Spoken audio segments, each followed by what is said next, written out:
നമസ്കാരം. പാങ്ങോട് ഗ്രാമപഞ്ചായത്തിൽ SDPI പിന്തുണയെ ചൊല്ലിയുള്ള തർക്കം രൂക്ഷമായതിനെ തുടർന്ന് UDF പ്രസിഡന്റ് S. ഗീത രാജിവെച്ചു.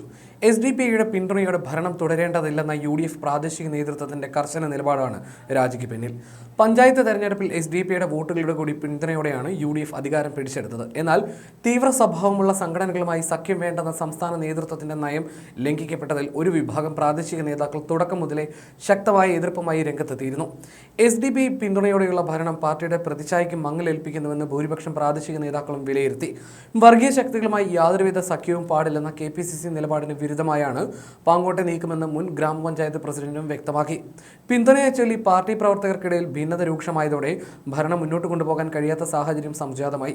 പാർട്ടിക്ക് ക്ഷീണം വരുത്തുന്ന രീതിയിൽ മുന്നോട്ട് പോകാൻ താല്പര്യമില്ല. സംസ്ഥാന നേതൃത്വത്തിന്റെ തീരുമാനത്തിനൊപ്പമാണ് ഞങ്ങൾ നിൽക്കുന്നതെന്ന് രാജിയെക്കുറിച്ച് നേതാക്കൾ പ്രതികരിച്ചു.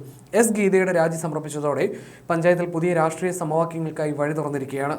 വരും ദിവസങ്ങളിൽ UDF സ്വീകരിക്കുന്ന നിലപാട് പഞ്ചായത്ത് ഭരണത്തിന്റെ ഭാവി നിർണ്ണയിക്കും. അതേസമയം പത്തനംതിട്ട കോട്ടാങ്ങൽ പഞ്ചായത്തിലും SDPI പിന്തുണ UDF നിരാകരിച്ചു. പ്രസിഡന്റ് തെരഞ്ഞെടുപ്പിൽ SDPI പിന്തുണയോടെ വിജയിച്ച KV ശ്രീദേവി രാജിവെച്ചു. SDPI പിന്തുണ വേണ്ടെന്ന് UDF തീരുമാനിച്ചതാണ് രാജിയിലേക്ക് നയിച്ചത്. 3 അംഗങ്ങളാണ് പഞ്ചായത്തിൽ SDPIക്കുള്ളത്. BJPയെ ഒഴിവാക്കാനാണ് UDFന് പിന്തുണ നൽകുന്നതെന്നായിരുന്നു SDPI നിലപാട്.